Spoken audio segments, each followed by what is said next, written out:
é que você está, pô? Tudo bem?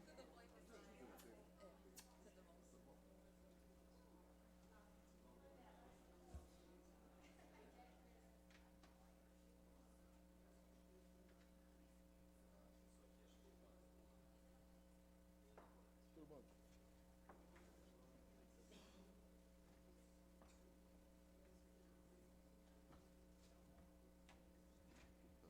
Tá faltando Ian de novo.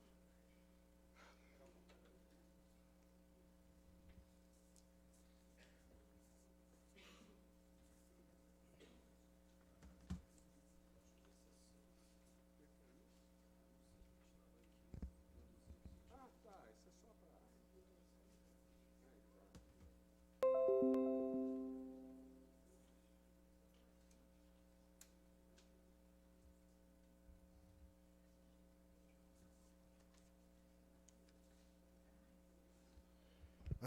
Bom dia a todos. Bem-vindo aqui a mais esse evento relativo a aspectos da tributação na fonte dos dividendos, proposta governamental e pactos nas sociedades empresárias, que foi organizado aqui pelo nosso querido Alexandre Erlim, e toca num tema que é extremamente atual. Nós estamos num momento raramente visto no cenário brasileiro, em que reformas tributárias são efetivamente discutidas, né? Nós temos uma reforma muito forte, proposta pela comissão do Bernardo Api, do Eurico de Santos, que faz alterações bastante relevantes na tributação indireta, tributação sobre o consumo, e outras propostas. Ou seja, nós estamos efetivamente vivendo num momento em que alterações na legislação tributária vêm sendo debatidas com uma frequência raramente vista. Eu acompanho essas alterações desde 1995. Eu confesso aos senhores que eu nunca vi um momento assim que houvesse esse espírito no ar de debate, de discussão, da necessidade de alterações legislativas. A proposta que está aí é uma proposta que ela tem o seu valor, efetivamente. O IVA é um tributo que existe no mundo inteiro, em 168 países. É um tributo que o investidor estrangeiro entende, o que é muito importante, né? Principalmente tendo em vista as características da nossa tributação não cumulativa, se é que ela existe. E no momento em que vem uma proposta de alteração da tributação de dividendos, nós vemos que determinados setores, inclusive das sociedades profissionais de prestação de serviço, podem ser sobrecarregados, onerados tributariamente de uma forma extremamente excessiva. Se nós formos verificar a tributação das sociedades de advogados, no mínimo, ela aumenta em 500%. 500%, que a maior parte das sociedades está ou no simples ou no lucro presumido. A tributação do ISS é per capita, então nós devemos ter o que aí de tributação? Uns 4%, se tanto. E ela vai para 25%. Então, se nós aliarmos isso, os 25%, à tributação na fonte, na distribuição de dividendos, nós vamos ter uma carga tributária que vai ser difícil de suportar. Então, quer dizer, esse é o cenário em que nós estamos, e sob a coordenação do Alexandre Erlim, nós montamos um painel em que nós vamos discutir isso por especialistas que entendem efetivamente do assunto. Nesse primeiro painel, em que será composto pelo meu querido amigo Ian Muniz, né, de décadas, não é isso? Quase que de outras encarnações. Eu conheci o Ian há 34 anos, não é isso? Qualquer coisa dessa, 86, né? 86, Nós participamos do incêndio juntos, inclusive. No incêndio do edifício Andorinha, nós dois estávamos lá, né? E hoje eu tenho a honra de ter o filho dele como meu sócio aqui sentado na primeira fila, como boa cria aqui, prestigiando o pai, né? O Ian é sócio da área de direito tributário do Veirano Advogados, autor de livros interessantíssimas obras, inclusive. Então, inclusive, eu participei de alguma forma, né, fazendo uma contracapa ou capa, enfim. são fusões, aquisições, aspectos fiscais e societários e tributos federais e o novo padrão contábil. A sua atuação é na assessoria jurídica a algumas das maiores empresas do mundo do setor de indústria e de recursos naturais em negociações de extrema complexidade na área de tributação.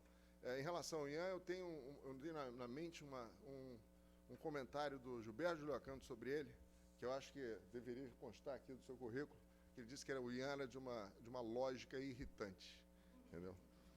E temos a doutora Mariana Roitzica, que é MD Partner do Banco BTG Pactual, chefe de planejamento patrimonial, mestrado em 2002, doutorado em 2011 em Direito Tributário na PUC São Paulo, e antes de ingressar no Banco BTG Pactual, trabalhou no escritório Tosini Freire Advogados como advogada na área de Direito Tributário com foco em planejamento patrimonial.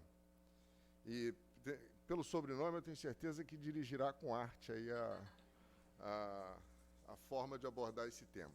Não é? Em seguida, eu vou apresentar o doutor André Perekmanis, não é isso? Eu sempre fico, quando o nome... Uma vez eu me recusei a pronunciar o nome, porque eram tantas consoantes que eu resolvi não me arriscar. Atualmente é professor da Escola de Magistratura do Estado do Rio de Janeiro, na EMERGE, no curso de formação em Compliance e Anticorrupção para o setor de energia do Instituto Brasileiro de Petróleo e Biocombustíveis e no curso de especialização em Direito da Economia da Universidade do Estado do Rio de Janeiro. Integra ainda o corpo docente da Pontifícia Universidade Católica do Rio de Janeiro, onde dá aulas nos cursos de graduação em Direito, ministrando disciplinas de prática... Eu estou com um problema hoje. Prática Jurídica Penal e Direito Penal e pós-graduação em Ciências Penais, Direito Penal e Direito Imobiliário. Diretor da Saúde e Direito Empresarial. Muito bem. Então, vamos começar. Quem começa de vocês dois? Alguma preferência? O Ian? Vocês combinaram assim, né? Então, beleza. Então, eu passo a palavra ao Ian Muniz. Bom, bom dia. Eu vim aqui para dizer a vocês uma coisa que aparentemente é o óbvio, que nós vamos analisar a integração da tributação da atividade empresarial, integrando o imposto de renda de pessoa jurídica com a tributação de dividendos. Então, se vocês não querem ouvir o óbvio, vocês já podem ir, porque já ouviram tudo que eu tenho a dizer. Mas quando a gente começa a trocar isso em miúdos, começa a surgir uma série de questões que merecem ser melhor analisadas. Mas, no fundo, estaremos apenas discutindo o óbvio. Uma primeira coisa que eu observei quando eu fui estudar o assunto é que ele tem uma fortíssima influência ideológica. Eu comecei a pegar todos os projetos que estão lá no Congresso, e aí você identifica claramente qual que é o projeto do cara do PT, qual que é o projeto do cara do PSL, qual que é o projeto do... E exatamente nós vamos começar analisando esse viés ideológico da questão. Ou seja, como eu disse para vocês, a tributação do lucro empresarial e a sua distribuição, que eu sempre digo que isso tem uma relação, não dá para analisar um sem analisar o outro, ele ganhou uma fortíssima feição ideológica. De um lado, as esquerdas sustentam que os magnatas são tributados de menos e que, portanto, o imposto de renda deveria ser muito mais progressivo e deveria ter alíquotas agressivas, 50%, 60%. E isso é um discurso muito forte. Para vocês terem ideia, nós temos um sócio lá no Verano que ele começou a fazer um curso de ciência política e ele começou a advogar isso, quase que foi expulso da sociedade. De um lado, a gente tinha um sócio nosso que começou digamos assim, a defender o viés ideológico de esquerda e sustentar que a gente tem que reduzir a tributação do consumo e aumentar a tributação da renda. E, de outro lado, todos os sócios do escritório dizendo, esse cara ficou maluco, pela madrugada. Bom, de outro lado, os liberais são favoráveis ao flat tax, desde aquela revolução do Ronald Reagan na economia americana, agora também com a adoção nos Estados Unidos. Então, eles entendem que o imposto de renda deveria ser um mínimo de deduções e, idealmente, talvez uma única alíquota, 20%, 22%, ou então, se for para ser progressivo, de 20% a 25%, Já vi com meu filho buzinando aqui no carro, dizendo, não, mas o flat tax é inconstitucional, porque a Constituição fala que tem que ser progressivo. Então, as de bandeja, a gente diz, não, então progressivo, mas a Constituição não diz qual o nível, a agressividade dessa progressividade. O fato é que eles consideram que se você taxa muito agressivamente os mais ricos, eles, como pessoas poderosas que têm dinheiro e que conseguem se movimentar, ou eles fazem como aquele ator francês, foi o Depardieu, não é isso? Que se mudou, deixou de ser francês e virou belga. Que gosto, né? Quanto mais não seja pela comida, porque comida belga é um lixo. A cerveja é boa. A cerveja é boa, pelo menos, é. Ou então, eles simplesmente adotam, digamos assim, planejamentos agressivos e conseguem evitar essa tributação. Ou seja, você deixaria de ser eficiente e, principalmente, na medida em que você começa a expropriar via tributação essa riqueza acumulada na mão desses indivíduos, que são pessoas que têm um talento nato para o acúmulo de riqueza, eles começam a deixar de investir. E uma economia cresce às custas de investimento. O Brasil que o diga, que está à míngua com 14 milhões de desempregados por falta exatamente de investimento. Porque nós vimos de um período em que os governos de esquerda acham que quem tem que ter o monopólio do investimento é o governo e não o setor privado, mas o Estado está totalmente asfixiado e endividado, então não consegue investir, e a gente tem um país que não cresce. Bom, o fato é que ambos, direita e esquerda, visam reduzir desigualdades sociais. A diferença é que as esquerdas invocam o IR progressivo como forma de tirar riqueza do mais rico para o mais pobre, enquanto que os liberais advogam que igualdade é você enriquecer os mais pobres. Possivelmente a realidade deve estar no meio do caminho. Bom, então, como eu já falei para vocês, a análise da carga tributária da atividade empresarial não adianta você analisar só qual é a alíquota do imposto de renda de pessoa jurídica. Não adianta você analisar tão somente qual é a alíquota que grava a distribuição do dividendo. Você tem que fazer uma análise integrada dos dois fenômenos como sendo um ciclo de tributação da atividade empresarial, da atividade de produção. Veja que eu não estou falando de rendimento passivo, receber juro, receber aluguel, receber juros.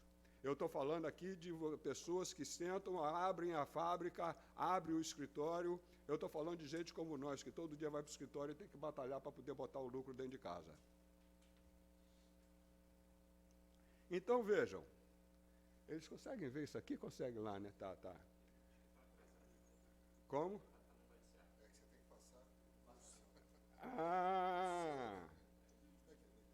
Então tá, vamos lá. Você faz aí? Então vejam aqui um exemplo. Eu tenho aqui um lucro líquido de 100. Ou seja, o empresário trabalhou, chegou no fim do ano, ele tem um lucro de 100.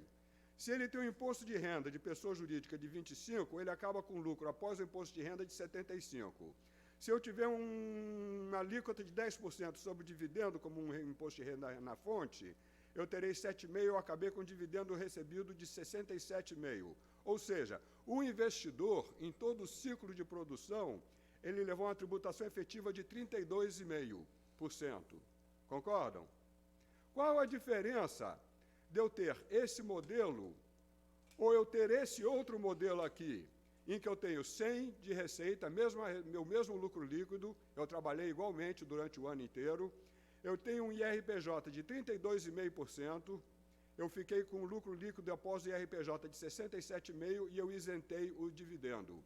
A minha tributação efetiva continua sendo 67,5%.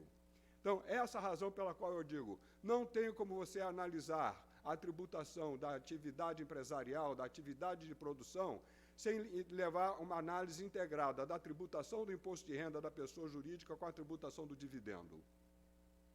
Está claro isso, gente? Então, vamos para o próximo.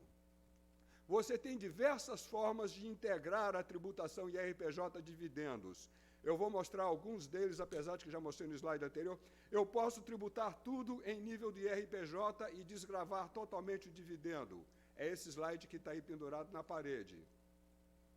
Ou eu posso zerar o imposto de renda e tributar e transferir toda a incidência tributária para o nível do dividendo. Eu continuo recebendo 67,5%. Eu tenho simplesmente uma diferença do momento em que esse lucro é tributado.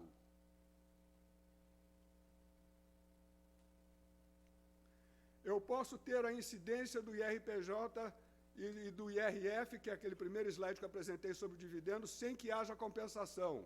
Ou seja, eu tributei a 25% imposto de renda de pessoa jurídica, tributei a 10% dividendo e eu acabei com uma tributação de 67,5%. Ou eu posso, por exemplo, submeter o dividendo, a distribuição do lucro, a uma tabela progressiva de pessoa física, mas dar o crédito do imposto de renda de pessoa jurídica que foi pago anteriormente.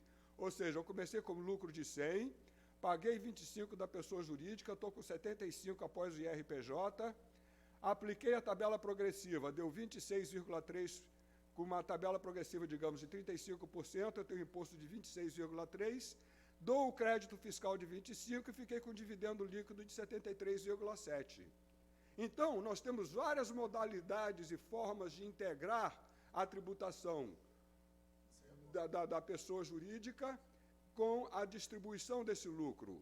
E isso você vai encontrar essa solução, eu andei palmeando pelo mundo afora, realmente não são muitos os países que estão dispostos a isentar o dividendo e tributar exclusivamente o IRPJ, como é o modelo brasileiro. Não obstante a exiguidade de países que, se não me engano, acho que é só o Brasil e mais um outro país, era a Bélgica, uma coisa dessa. Sim, também não. Então, vejam, apesar de muito poucos países adotarem esse modelo, eu sustento, junto com o meu amigo Gustavo aqui, que hoje esse é o melhor modelo para o Brasil, por várias razões que nós vamos analisar aqui. Então, deixando de lado a questão... Quê? Gostou desse aí? Aí depende do modelo também, das alíquotas que você está botando, né? Isso. Ele gostou das alíquotas e não do modelo.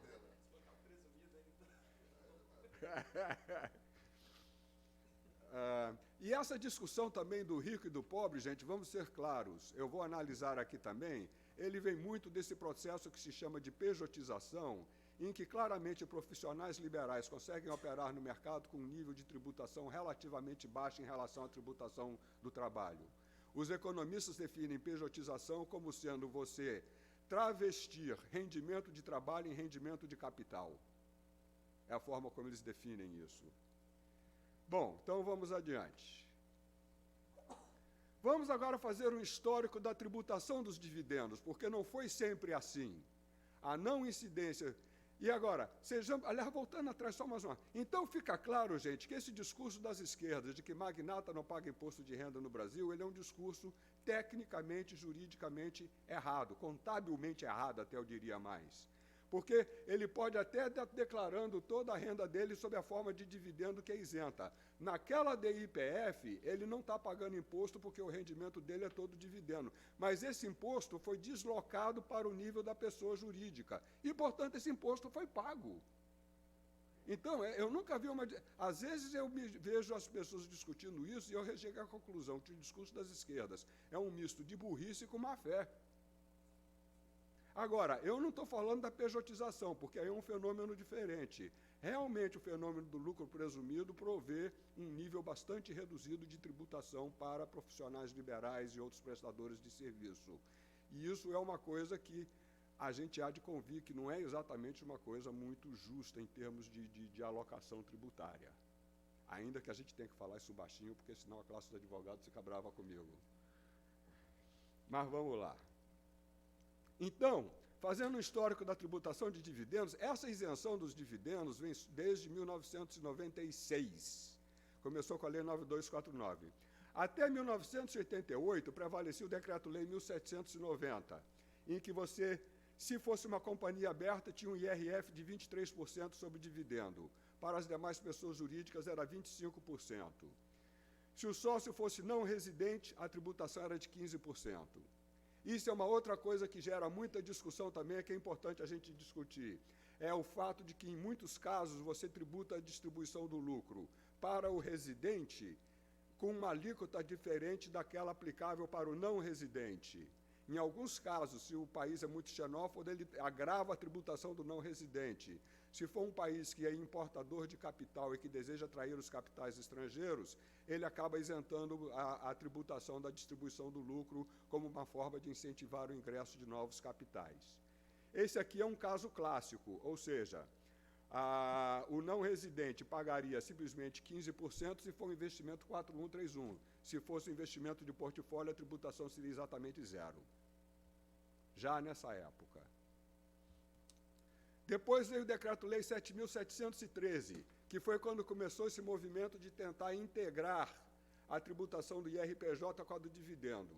Depois eu vou explicar melhor o porquê disso aí. Ou seja, de 89 a 92, havia um IRF de 8% e o lucro era presumidamente distribuído. Então, na realidade, esse imposto de renda de 8% da Lei 7.713, a rigor, ele era um imposto de renda de pessoa jurídica. Era simplesmente, digamos assim, uma máscara, um disfarce. Mas ele, na realidade, a sua tributação era, digamos, o que fosse a alíquota do imposto de renda de pessoa jurídica, que eu não lembro qual que era, mais 8%. Tanto que, para você chegar na base de cálculo do IRF, você tinha que eliminar provisões, você tinha que adicionar receitas não tributárias, tinha toda uma série de ajustes que lembrava exatamente uma apuração de lucro real. E no caso de, se fosse sócio não residente, o imposto de renda era considerado um crédito contra o IRF do não residente, que era 15%. Ou seja, o não residente pagaria 15% menos o IRF de 8%. Depois disso, de 92 a 96, a gente tinha isenção para o beneficiário residente no país, mas se fosse não residente era 15%. Isso era com a Lei 8383. Depois disso veio a Lei 9249, que a partir de 1996 isentou totalmente os dividendos, independentemente da residência do acionista ou sócio. Ela igualmente reduziu a alíquota do IRPJ em 10%, de 35% para 25%, mas isentou o imposto de renda sobre dividendos, prevalecendo então a carga tributária tal como conhecemos hoje, ou seja, 25% de pessoa do IRPJ, 9% da CSLL, o que faz uma tributação do lucro de 34%, e total isenção dos dividendos. Quantos projetos de lei no Congresso, gente? Há em torno de uns 20 projetos lá. Na realidade, nem todos esses projetos estão ativos. A maioria deles já foi para a lata do lixo, ou coisa parecida. Mas ainda há desde projetos absolutamente medíocres a alguns razoavelmente bem estruturados. Tem um que o projeto é simplesmente, fica revogado aquele dispositivo da Lei 8981 que isenta a tributação de portfólio. Alguns simplesmente revogam o artigo 10 da 9249, ou seja, passaria a tributar em nível da PJ e depois, quando distribuído, tributaria de novo na tabela progressiva se o sócio ou acionista for uma pessoa física. Outros reduzem a alíquota do IRPJ e simultaneamente introduzem o IRF sobre dividendos. Ou seja, aqueles modelos que eu mostrei para vocês anteriormente. Aqui estão alguns desses projetos, eu não vou analisar isso, porque eu pedi para o garoto fazer isso, ele botou informação demais, eu não consigo nem ler isso aqui. Mas o fato é que, olha, aqui a gente tem 3 projetos, mais 2 projetos, todos esses são projetos e todos eles lidam nesse modelo que eu falei. Alguns simplesmente tentam tributar o não residente, eliminando aquela não tributação, a não incidência de portfólio, de não residente, quando ele autorizar naqueles modelos permitidos pelo Conselho Monetário Nacional. Outros simplesmente acaba com o artigo 10 da Lei 9249, ou seja, passaria a ser tributado. Ou então alguns são modelos mais sofisticados em que eles provêm aquela não compensação para o dividendo e poder subindo na cadeia de uma cadeia de pessoas jurídicas, uma participando na outra. Mas alguns são realmente toscos os projetos. E, claro, ganharam a lata do lixo. Pejotização. Esse é um assunto bastante interessante, porque esse é um digamos assim, das bases que se usa para poder dizer que a tributação da renda no Brasil é imensamente injusta. Tornou-se um procedimento extremamente comum o profissional liberal utilizar uma pessoa jurídica para prestar serviços pessoais. E não só profissionais liberais, também empregados. Todo mundo sabe que tem muita empresa cujos diretores recebem por PJ, ou você tem empresas de informática, por exemplo, nesse segmento extremamente comum, em que você tem pessoas de classe média que são técnicos, que são profissionais de alto coturno, e eles preferem receber como PJ, porque se ele for receber como autônomo, se ele for receber como empregado, você tem a carga previdenciária, e a carga previdenciária faz uma enorme diferença. Se ele vai trabalhar, seja como simples, seja como lucro presumido, ele acaba tendo uma tributação imensamente reduzida, e elimina a tributação previdenciária. Então, isso vou começar analisando aqui o artigo 129 da Lei do Bem, porque ela foi um marco divisório. O que acontecia? Nesse processo de pejotização, a Receita Federal começou a autuar diversos profissionais liberais, fossem eles jogadores de futebol, artistas da Globo, e até mesmo, em alguns casos, advogados, dizendo que, na realidade, eles não poderiam estar trabalhando com o regime de pessoa jurídica, que eles deveriam estar trabalhando e recebendo como pessoas físicas.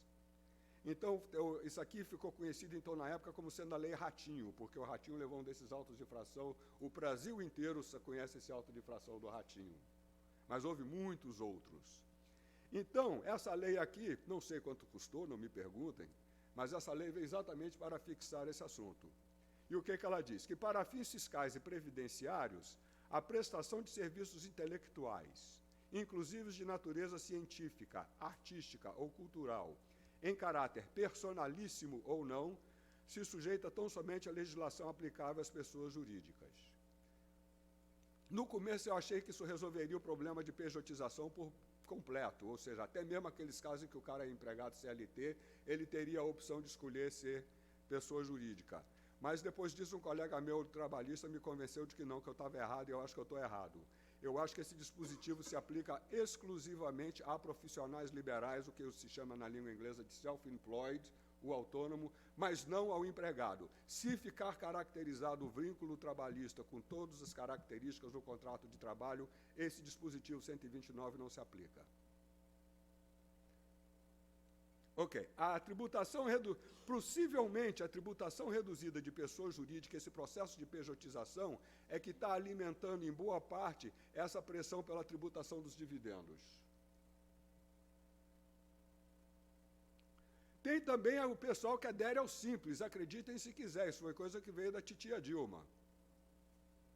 Eu acho um absurdo você dizer que o sujeito está no simples, pode ganhar até 3 milhões e 4 milhões e 800 e acaba com uma tributação média que vai ficar em torno de 17%, 18%, uma coisa dessas. Isso não soa bem, não me parece uma boa política fiscal. Depois o Gustavo vai puxar minhas orelhas, mas tudo bem.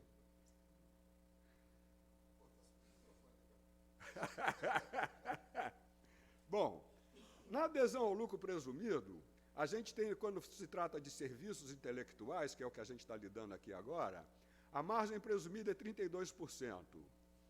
Como a gente tem uma alíquota de 34%, você acaba pagando imposto de renda numa mais ou menos 10,9%. Depois disso, você tem o PIS/COFINS reduzido, em vez de 9,25%, é 3,65%. A gente acaba com uma tributação total sobre a receita bruta de 14,5%, não levando em conta o ISS. Advogados não pagam ISS praticamente, né?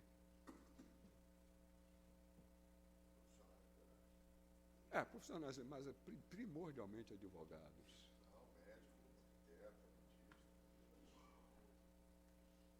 Bom, vamos lá. Essa prática implica em uma substancial redução do custo tributário, como eu já comentei, aliás, se nós formos comparar o IRF e a Previdência Social Patronal no caso da CLT ou do autônomo.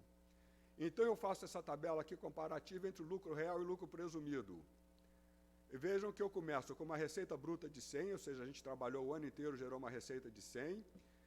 Se tiver no lucro real, eu tenho um PIS/COFINS de 9,3, se for no lucro presumido é 3,6. Eu tenho uma receita líquida de 90,7, no caso do lucro real, ou no do presumido 96,4%, olha aqui, já vem despontando na frente, ele ganha essa corrida fácil, fácil. Depois disso, eu presumi um custo de 30 para essa atividade, ou seja, a margem é 70. O lucro líquido, no caso do lucro real, vira 60,7, no caso do lucro presumido, 66,4. No caso do lucro real, vou ter uma provisão do imposto de renda de 20,6, enquanto que no presumido é 10,9. Ou seja, se eu tivesse no lucro real, eu levo para casa 40,1, o Leão é o maior sócio desse negócio. Se eu for no lucro presumido, eu saio com 55 no bolso. Vejam a diferença. Está claro? Bom, conclusões talvez não tão ideológicas. Já que eu comecei falando de ideologia, vamos terminar falando da ideologia. Na minha opinião, é que no Brasil não seria uma boa ideia tributar a distribuição dos lucros e dividendos, pelo menos hoje. Por que isso? E aí tem uma longa história. Primeiro, nós tivemos nos anos 80 e 90 uma convivência de hiperinflação crônica. Era um pouco mais, era um pouco menos. Tivemos todos aqueles planos, o pessoal aqui não tem idade para isso, na grande maioria, vocês não sabem o que foi plano verão, plano Brescia, plano cruzado, plano, era plano isso. Eram conhecidos como os planos não ortodoxos. Por que não ortodoxos? Porque eles não queriam realmente consertar a inflação com o que era necessário, com o dogmatismo que os economistas diziam que seria necessário. Eles acreditavam piamente que você passava um decreto dizendo: doravante, vamos desindexar a moeda. É proibido falar de inflação no Brasil. Shazam! E a inflação acabava. Eles chamavam isso dizendo que a inflação brasileira era uma inflação inercial. Existia inflação no futuro porque houve inflação no passado. Então, que se em um dado momento você puxasse a varinha do Merlin e fizesse Shazam e acabasse com a indexação, a inflação iria a zero e estava resolvido o problema do país. Isso, de certa forma, até quase aconteceu no plano cruzado, que foi o primeiro deles que pegou o pessoal de surpresa. Só que, quando você cortava a inflação inercial, se você não cuidasse dos outros sintomas e realmente adotasse políticas macroeconômicas eficazes, a inflação acabava voltando pelas mesmas causas que ela tinha começado antes. Portanto, a conclusão foi: todos esses planos falharam. Eles não conseguiram estancar a inflação. Por quê? Porque eles visavam apenas a inflação inercial, mas não atingiam a sua causa efetiva, que os economistas unanimemente apontam como sendo déficit público, um governo que gasta mais do que arrecada. Bom, a partir do Plano Real, o Plano Real foi o plano que conseguiu aliar as duas coisas. Bom, por que eu estou falando de inflação? Porque nós aprendemos às duras penas que a única forma que existe da gente realmente controlar a inflação é ter um orçamento público equilibrado. Mas nós temos a Constituição de 88, que gerou uma série de encargos. Não é à toa que ela é conhecida como a Constituição Cidadã. Ela gerou... O cidadão tem muito mais direitos do que deveres. E, então, ficou para a Receita Federal, para os estados e para os municípios a tarefa inglória de arrecadar o suficiente para poder manter as contas públicas equilibradas. Conclusão. Hoje, nós temos um Estado falido, não só em função dessa distorção que eu apontei aqui, mas como também porque os 16 anos de petismo não ajudou muito. E, portanto, nós temos, no momento, uma situação, de novo, de um déficit público bastante acentuado. Bom, então, nós temos que ter uma maximização da receita. Se vocês forem olhar, 30 anos atrás, a arrecadação bruta de tributos no Brasil devia ser qualquer coisa, digamos, de 20 e poucos % do PIB. Hoje em dia, a gente já está em nível de 33%, 34% do PIB. Então, imaginemos aqui, vamos fazer um exemplo. Por que eu sustento, então, que não é uma boa ideia tributar os dividendos e que seria melhor concentrar a tributação em nível do imposto de renda de pessoa jurídica? Vamos fazer uma análise numérica, então. Imaginemos que uma empresa gigante, vamos dizer, a Petrobras, a Vale, a BR Foods, ou lá qualquer uma dessas, ela gerou um lucro tributável da ordem de 10 bilhões de reais. E ela tem uma política de distribuir 25% do lucro líquido após o imposto de renda. Ok? Então, essa é a nossa premissa. Olha aqui o fluxo de dividendos. Ela teve 10 bilhões de lucro, pagou 2 bilhões e meio de imposto de renda de pessoa jurídica, ela ficou com lucro líquido após o imposto de renda de 7 bilhões e meio, distribuiu dividendos de 1,9 bilhões, teve um 10% de IRF sobre os dividendos, que deu 187 milhões, e os dividendos líquidos distribuídos efetivos foi 1.588. Então, vejam que a Receita Federal arrecadou um total de 2,7 bilhões, enquanto que se você aplicasse a alíquota de 34% sobre o lucro gerado, a arrecadação seria de 3,4 bilhões. Para quem está querendo receita e tem medo de perder receita, qual das duas soluções é mais inteligente? Lembrem-se daquele secretário da Receita Federal, aquele que foi despedido por causa da seleção brasileira, Ortiz de Silva. Ele dizia um negócio que até hoje eu repito, ele dizia, o bom tributo é o tributo velho. Por quê? Ele já foi testado, ele está conhecido, já passou no judiciário, e eu não posso me dar ao luxo de correr o risco de mudar a legislação tributária, fazer experimentos e no dia seguinte descobrir que eu não tenho receita tributária. Aí sim a gente volta para a hiperinflação. Então, essa é a razão, e para mim uma razão totalmente não ideológica. No meu entendimento, essa aqui é uma análise absolutamente pragmática. Eu estou aqui sustentando que o Brasil hoje tem um problema de dificuldade de arrecadação de tributos. Nós temos essa é a mesma razão pela qual até hoje não houve reforma tributária. Há 30, 40 anos que se fala em reforma tributária e nunca dá certo. Por quê? Não há um único economista que não vá para a televisão e diga temos que fazer a reforma tributária. E ela nunca acontece. Por quê? Pelo mesmo fenômeno do Osiris Silva.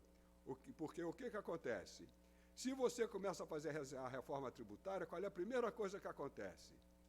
Os governadores se reúnem e vão lá depenar a viúva.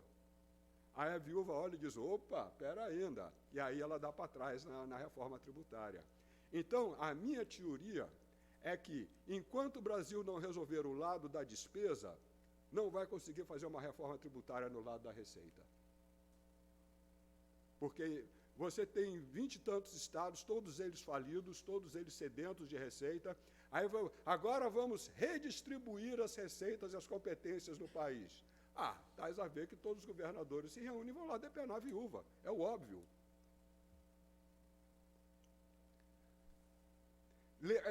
Caberia lembrar igualmente, já que a gente não gosta do nosso sistema tributário pela sua excessiva complexidade, ainda que essa complexidade esteja muito mais em nível dos indiretos do que propriamente em nível dos tributos diretos, do imposto de renda, a instituição do imposto de renda sobre dividendos, ele acarreta em maior complexidade do sistema, porque eu vou ter que analisar e arrecadar em 2 níveis de tributação diferentes. Se eu concentro toda a tributação em um nível só, isso simplifica imensamente o sistema de tributação da renda. Segundo, vai voltar aquela grande tentação de você fazer a distribuição disfarçada de lucros. Imediatamente o patrão bota o carro dentro da empresa, ainda que hoje em dia a gente tenha lei, mas no passado isso era muito verdade, hoje em dia mais nem tanto. Ou você começa a querer vender bens baratos para poder revender depois em nível do acionista, e vai por aí adiante. Você sabe que contribuinte, quando vê tributo, ele tem uma imaginação, ele fica mais inteligente do que o Einstein. E na hipótese da pejotização, caberia a instituição de um IRPJ... não, conclusão... Peraí, deixa eu só ver uma coisa aqui. Não, está certo. Caberia a instituição... Não, deixa eu ver aqui, só um segundinho, gente. Não, tá certo. Caberia a instituição de imposto de renda... Porque, vejam, nós chegamos à conclusão, pelo menos eu concluí, não sei o que vocês concluíram, que a pejotização ela tem uma distorção pelo fato de que ela permite um nível de tributação muito mais baixo para profissionais liberais do que se esperaria de pessoas com esse nível de poder aquisitivo. Como que a gente iria, então, reprimir essa prática que muitos consideram como abusiva? Você pode simplesmente instituir o imposto de renda sobre dividendos, ou você pode querer passar a tributar o que vai além da margem presumida, o que seria praticamente o fim do lucro presumido, porque Ou então a gente pode tentar consertar isso em nível de PIS/COFINS. O fato é, eu posso estar enganado, apesar do lobby ser bom, em algum momento essa festa do presumido eu acho que vai ser posto um limite. Porque cada vez mais as pessoas estão convencidas de que isso gera uma distorção, não conseguem porque realmente o lobby é pesado. Ou seja, não faz sentido profissionais liberais poderem aderir ao Simples para poder pagar com tributação reduzida. Quanto a criar um IRF por cima dos atuais 34, me parece um contrassenso, visto que a tributação da produção, se você simplesmente bota os 34% em cima de alguém que está no lucro real e depois ainda bota o imposto de renda na fonte em cima, você vai chegar a um nível de tributação que vai além dos 34%. Hoje, a nossa tributação, para fins comparativos internacionais, é 34%. A Argentina é 35%. O Chile... Se você pega e bota um IRF de 15% em cima dos 34%, você vai começar a ter uma tributação da renda no Brasil, da produção, de 45%, 50%.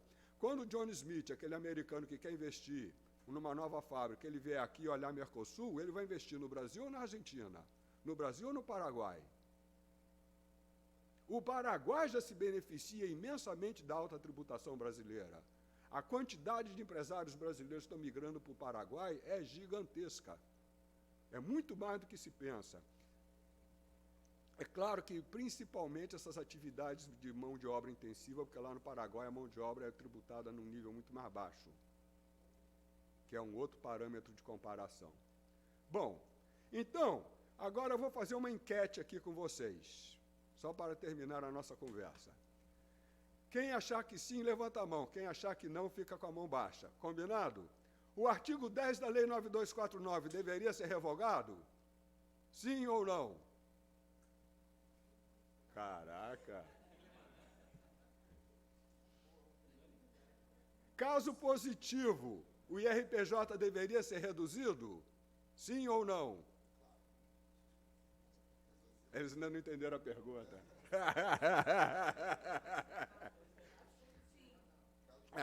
Qual o seu perfil ideológico? Alta tributação de renda empresarial, geração e distribuição de lucros ou um flat rate de 20%? Quem for letra A, levanta a mão. O resto, todo mundo no flat rate. Olha lá, gente. Bom, senhores, essa era a mensagem que eu tinha para vocês.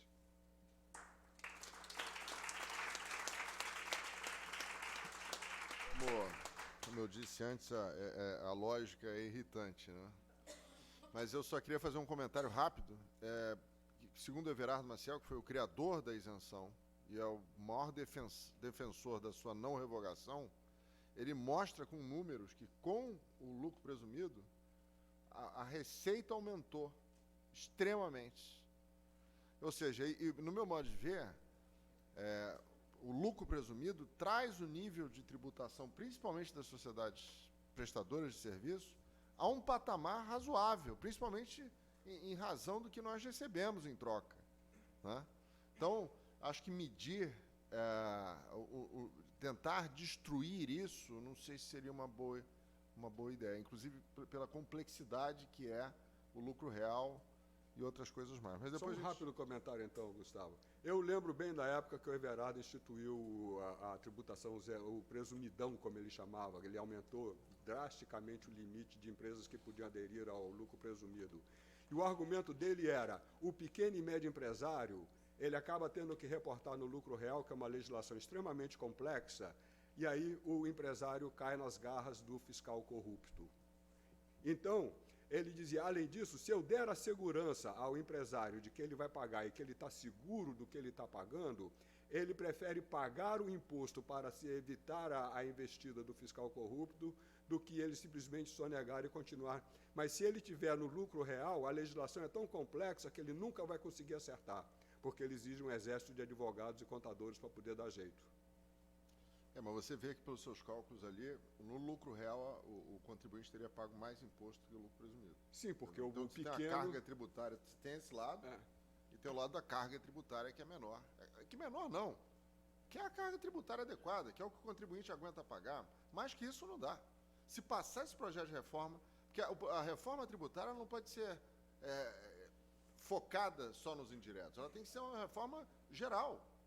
Se nós tivermos a reforma nos indiretos, levando a 25%, e um aumento, o Auxílio de Jorge Costa, ele foi perguntado, o que você prefere, o tributo cumulativo ou não cumulativo?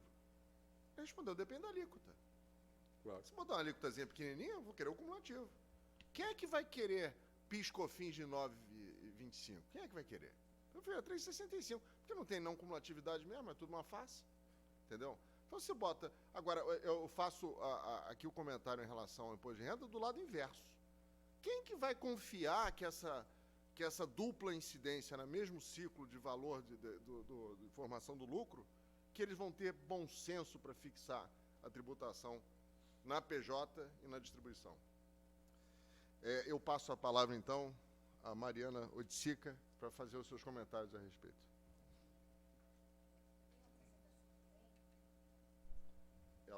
Ela. Tá, obrigada. Bom, gente, eu vou fazer um pouco da parte mais prática em relação ao qual seria a nova visão, né, e os novos comportamentos de acordo com a eventual mudança tributária, especialmente na tributação de dividendos. E aí eu começo falando... É para cá que eu aponto ou não? Não? Demora um pouquinho. Demora? Para cá? Tá. Não? Qualquer lugar... Bom, agora foi. Bom, então... Tem um delay aí, viu? Eu começo falando de um comparativo internacional de alíquotas de pessoa jurídica, tá? E esse quadro, ele fala exclusivamente de tributação de pessoa jurídica. Não leva em consideração eventuais impostos que são retidos na distribuição dos dividendos. Quando a gente olha exclusivamente a tributação de pessoa jurídica, a gente observa que o Brasil ele tem uma tributação muito alta. E aí, puxando um pouco a sardinha para as instituições financeiras têm uma tributação ainda maior em comparação com outros países. Então, a Índia, por exemplo, tem uma tributação de 35%. Está meio ruim, está meio longe, mas depois eu posso disponibilizar a apresentação para todos. Então, a Índia tem uma tributação de 35%, Colômbia, França, Alemanha, todas elas, depois da Índia, têm uma tributação inferior ao Brasil em relação à pessoa jurídica. Então, o que a gente observa nesse quadro? A gente observa que o Brasil, de fato, ele tributa... Isso eu estou falando somente de tributação de lucro, eu não estou considerando PIS e COFINS, eu estou considerando exclusivamente RPJ e CSL. A tributação do Brasil ela é maior do que outros países. E aí, ratificando o que o Ian falou, de fato, os países, em geral, quando a gente faz uma pesquisa, eles aplicam a tributação bifásica e não a tributação monofásica, ou seja, eles tributam a renda da pessoa jurídica e, na distribuição dos dividendos, há uma retenção nesse momento.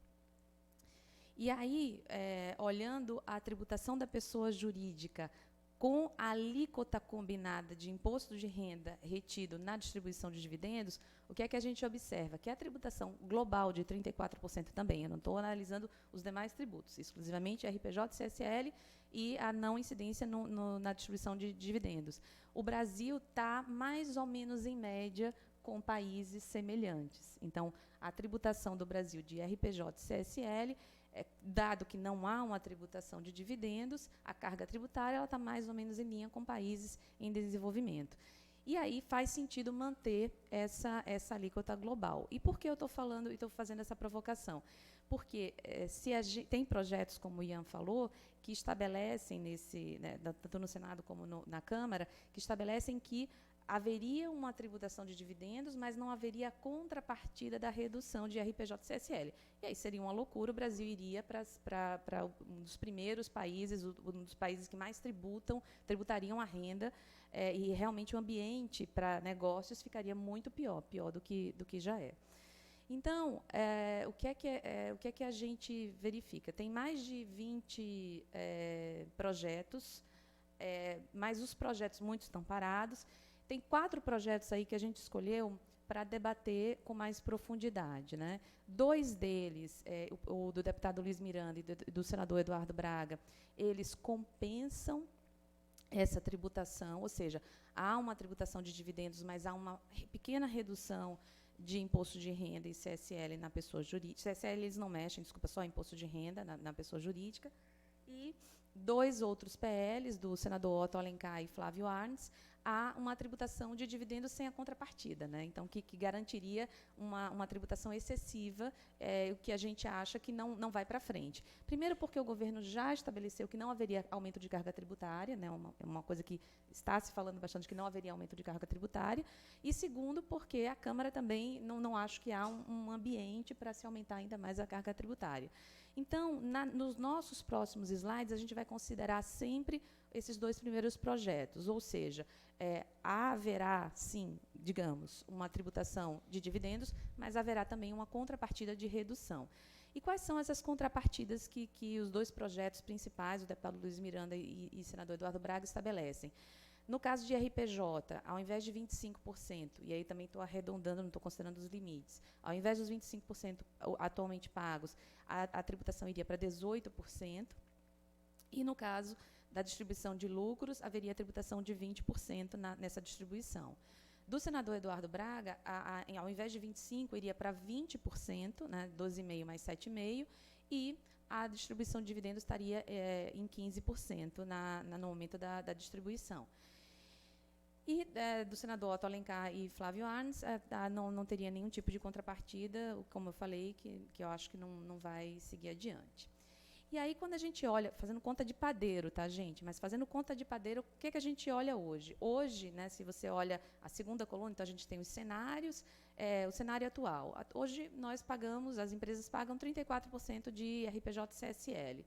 E aí, ali, o valor final, então, se você tem 100 de lucro, você tem 66 livre na mão do investidor. Esse é o cenário atual.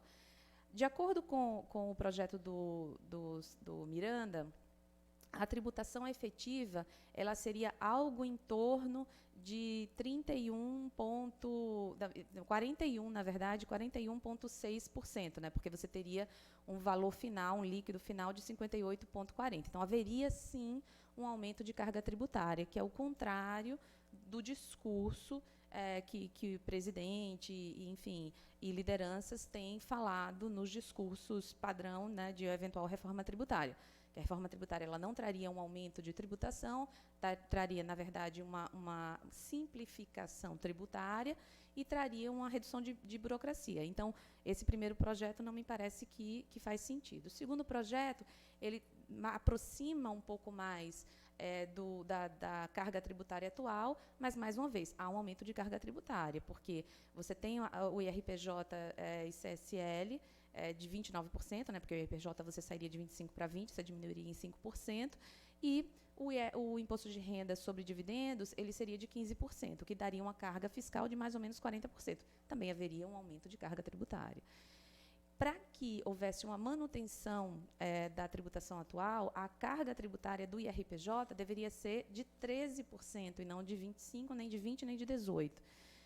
Para você, e uma tributação de 15% na distribuição dos dividendos, para você chegar mais ou menos 66%, que é o que a gente tem hoje. Então, se esses projetos forem adiante, para que haja a manutenção da carga tributária atual, deve haver uma adaptação dessas alíquotas, porque do jeito que está sendo apresentado, vai haver um aumento de carga tributária que não é o que se persegue, pelo menos nos discursos formais. Bom, e aí eu quero fazer algumas provocações práticas, né? Então, hoje em dia, e práticas muito relacionadas ao dia a dia do banco, que eu acho que é onde eu tenho maior experiência e maior valor a agregar para vocês. Hoje em dia, o que acontece com investimentos financeiros? Os investimentos financeiros na pessoa física tem uma tributação muito baixa. Então, você tem ativos isentos, LCI, LCA, CRI, CRA, você tem investimentos de longo prazo, cuja tributação vai de 22,5% a 15%, e tributação em renda variável, que você tem uma tributação de 15%. Então, a alíquota, digamos, se você se planeja, ela é máxima de 15%, porque se você se planeja, você vai para o investimento de longo prazo, e mínima de 0%, porque em determinados ativos você tem isenção fiscal. Então, é uma tributação muito boa para o investidor pessoa física. Você consegue ter uma redução tributária, uma otimização tributária muito boa, especialmente se a gente compara com outros países, que normalmente a tributação de rendimentos financeiros financeiros é considerado renda ordinária. Então, você normalmente cai na alíquota maior, na alíquota de 37% nos Estados Unidos e assim por diante. Países desenvolvidos, em geral, têm uma alíquota maior. Quando a gente olha para a pessoa jurídica não financeira, como é que é tratado o investimento financeiro nessas pessoas jurídicas? Lucro real, a tributação é de 38,65 sobre investimentos financeiros, então a tributação também muito relevante. E no lucro presumido, a tributação é de 34%. Então, comparativamente, é muito pior você ter investimentos na pessoa jurídica e muito melhor você ter investimentos na pessoa física. E qual o resultado prático disso hoje?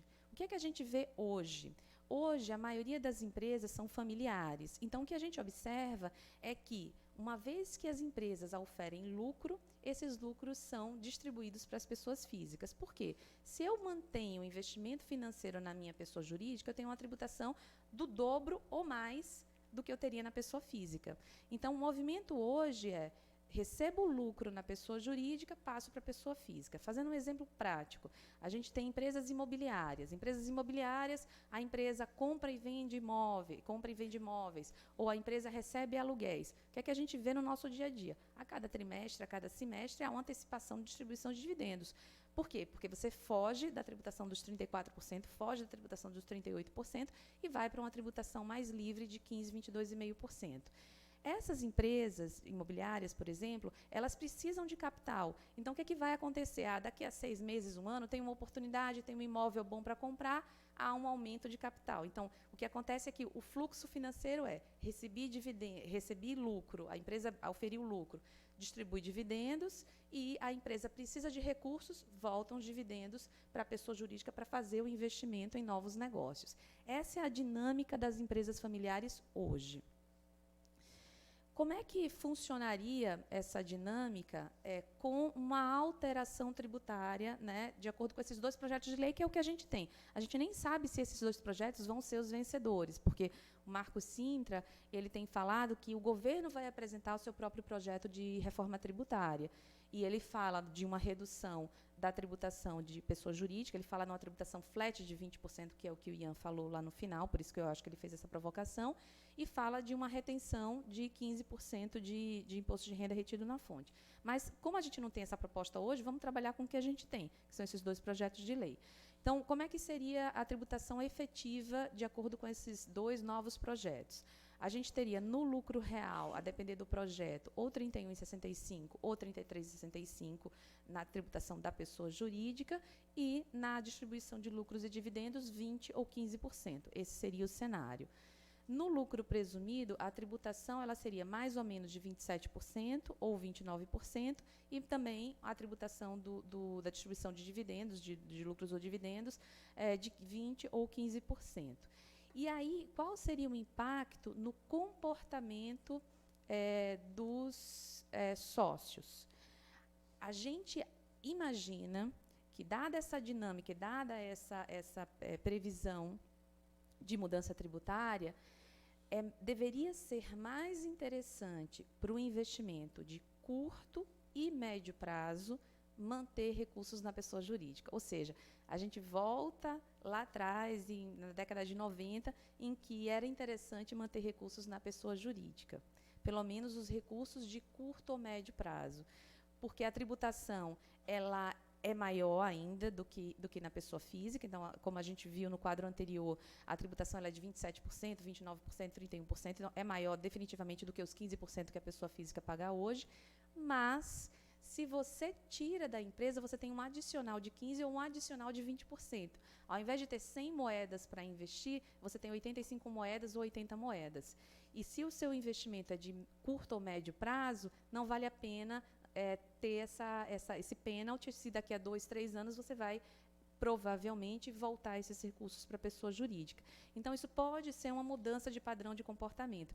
E a Mônica estava provocando no começo da conversa, dizendo, olha, se isso acontecer de novo, ou seja, se você voltar a ter esse tipo de situação, vai voltar, como o Ian falou também, a discussão de distribuição disfarçada de lucro, porque vai ser interessante ter mais despesas na pessoa jurídica, né? E os ativos eles vão permanecer ali naquela estrutura. Bom, isso em relação a investimento financeiro PF-PJ, que a gente falou. Agora, eu queria fazer outra provocação em relação a fundo de ações, né? Os fundos de ações, os fundos são estruturas que podem ser exclusivas ou não, que detêm os fundos de ações, 67% pelo menos do PL do fundo deve estar em ações. O que acontecia até a IN 1022? O que acontecia era o seguinte, você tinha um fundo de ações e a Receita Federal permitia que, uma vez que fosse distribuído dividendos, esses dividendos passassem diretamente para a pessoa física, ou seja, eles saem do fundo de ações e vão para iam para a pessoa física com zero de tributação, porque os dividendos são isentos, né? E eles podiam ser repassados diretamente para a pessoa física. O fundo de ações era super eficiente, porque, além de você não ter a tributação de dividendos, você tinha o diferimento do ganho de capital, porque compra e venda de ações, você não tem a tributação dentro do fundo, você só tributa quando você retira recursos dentro dessa estrutura. O que aconteceu com a IN 585, em 2015? Houve uma mudança de cenário. A Receita Federal alterou o entendimento via instrução normativa e disse que não era mais possível fazer o repasse de dividendos para a pessoa física diretamente. Então, o fundo de ações, ele recebia dividendos e passava a compor, os dividendos passavam a compor o lucro, o resultado do fundo de ações. Então, o resultado disso é que os fundos de ações, hoje, atualmente, eles sofrem indiretamente a tributação dos dividendos. Por quê? Você não tem a tributação no momento da distribuição, mas quando a pessoa física saca do fundo de ações, tem a tributação dos 15%. Então, o cenário atual é que há uma tributação de dividendos se você tem as ações através de um fundo de ações. E aí, pensando um pouco do ponto de vista de insegurança jurídica, né, os bancos desenvolveram, por conta da IN 1022, os bancos desenvolveram uma série de sistemas para possibilitar a distribuição direta dos dividendos para as pessoas físicas. O banco, curiosamente, fez isso e 9 meses depois veio a IN e falou não é possível mais fazer o repasse. Então, todo o trabalho que a gente teve, todo o planejamento que a gente teve, foi por água abaixo e a gente volta, né, do zero. E aí, pensando no possível cenário, se houver essa nova tributação de dividendos, o fundo de ações volta a fazer total sentido, porque os fundos, eles são isentos de tributação dentro da estrutura. Então, se um fundo é acionista de uma empresa e ele recebe dividendos, esse recebimento de dividendos é tributado a zero, porque ele é isento. E quando houver o repasse para o cotista, isso compõe, né, o resultado do fundo, e aí você passa a tributar a alíquota de 15%, que é a alíquota do fundo de ações.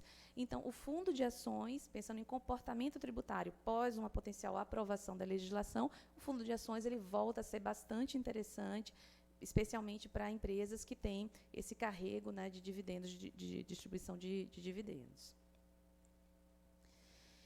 E aí, pensando no investidor estrangeiro, que eu acho também bastante interessante, né? Então, como é que funciona hoje? Quando o investidor estrangeiro investe em ações aqui no Brasil, ele não tem uma tributação de dividendos, ele tem uma isenção de imposto de renda sobre ganho de capital, e também há uma isenção de distribuição de dividendos para paraíso fiscal. Ou seja, não importa se o investidor está ou não está em paraíso fiscal, ele vai ser isento na distribuição de dividendos. Um parênteses rápido é que, como eu falei no início, a maioria dos países adota o regime bifásico, ou seja, tributação na PJ e tributação na retenção de dividendos. Qual o impacto disso? O impacto disso é que, quando o investidor está num país que não tem tratado com o Brasil, então vamos supor Estados Unidos, Reino Unido, Alemanha, mas tem um acordo de reciprocidade, um acordo de reciprocidade? Não, é reciprocidade. Não é troca de informações, é um acordo de tratamento, exato.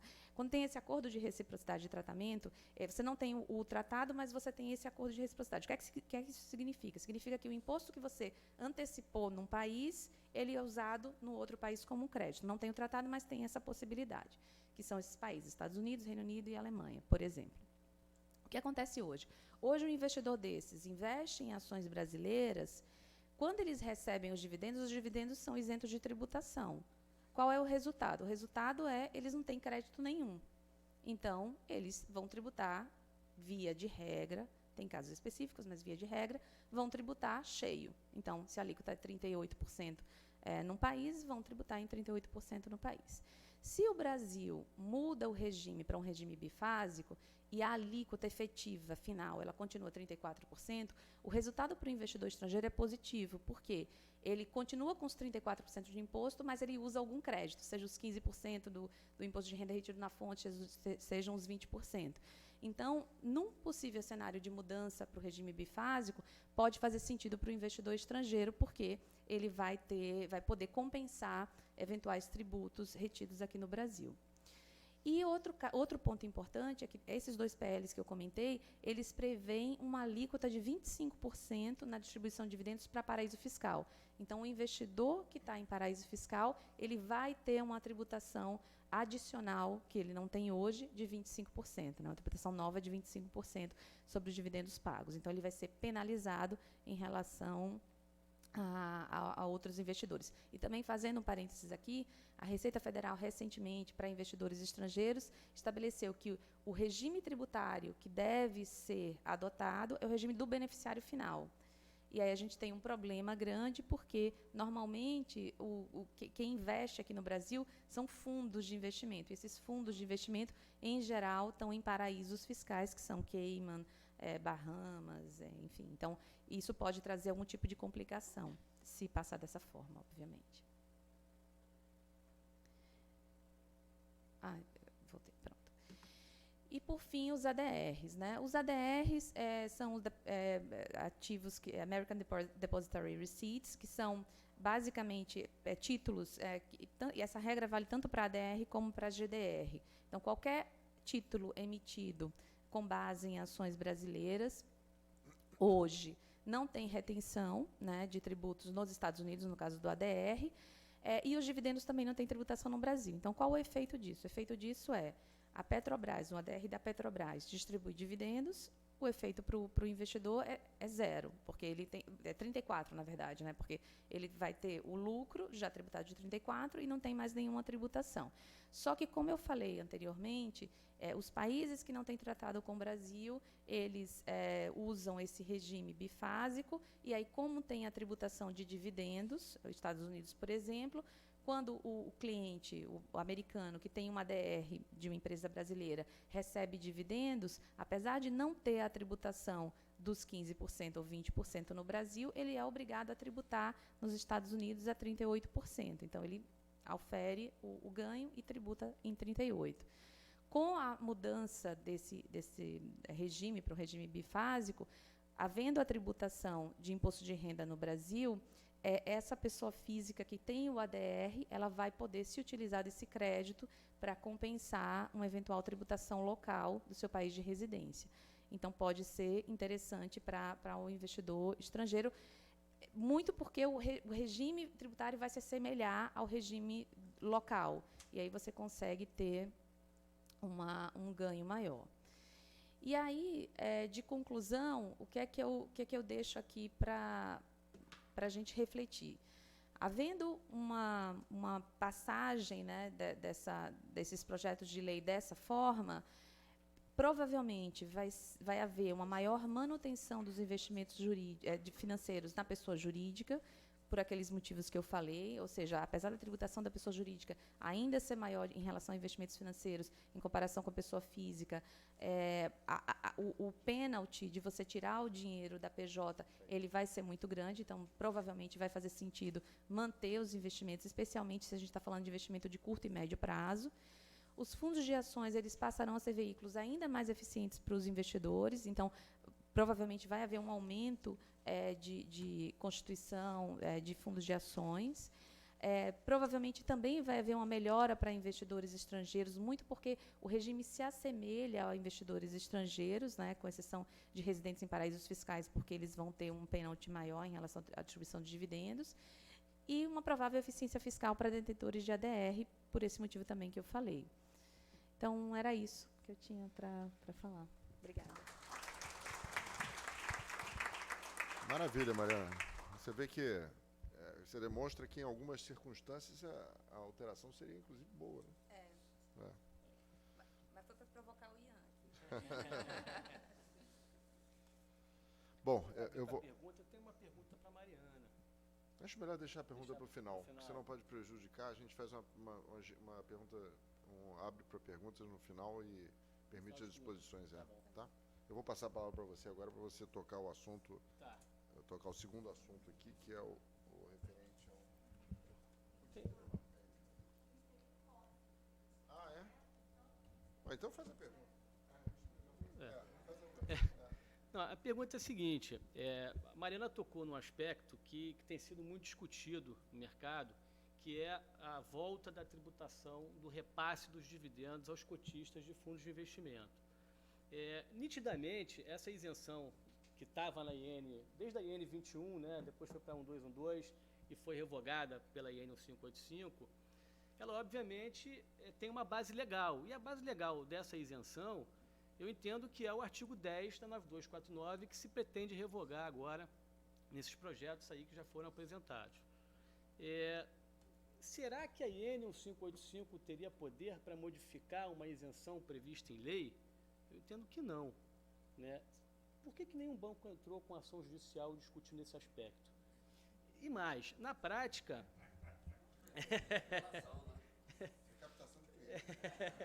Não. E na prática, eu tenho visto que a Receita Federal do Brasil, ela tem autuado investidores, pessoas físicas, que receberam esses repasses de dividendos, inclusive anteriormente à IN 1585, autuando para cobrar o imposto de renda sobre eles, quer dizer, de uma maneira, inclusive, retroativa, né? Fazendo retroagir os efeitos da 1585. E eu nunca vi nenhum questionamento judicial sobre isso. É isso que desperta a minha curiosidade. A gente tem até um caso, na verdade 2 casos no banco, em que os clientes, eles entraram direto. O banco, na verdade, que entra, né? Porque como o administrador, ele retém o imposto, você faria... A gente fez o depósito judicial, o cliente, obviamente, optou por fazer isso, e a ação foi conjunta, né? E a gente perdeu em todas as instâncias. Nossa então... Senhora. Não fala isso não. A gente tem uma discussão dessa no CARF, não, está em primeira instância ainda. Se o Witzel não for eleito presidente, não extinguir o CARF, vai chegar no CARF. E a gente espera ganhar, porque o êxito ali, para mim, é evidente. Não, mas, né? todas, mas o nosso é retroativo. Todas também, eu dei uma exagerada, obviamente. Eu estou falando de primeira instância e segunda instância. E aí o cliente desistiu, porque ele estava tendo um prejuízo muito grande. Então, ele estava antecipando esses recursos, né, via depósito judicial e não estava vendo um cenário muito positivo. Então, ele preferiu desistir e até liquidou a estrutura do fundo. Entendi. E passou a ter as ações diretamente na pessoa física. Entendi. É isso. Maravilha. Então vamos com o coffee break, 5 minutinhos só e a gente volta. Mariana, deixa eu assinar aqui, por gentileza. Claro. Eu estou sem caneta. Você tem uma canetinha?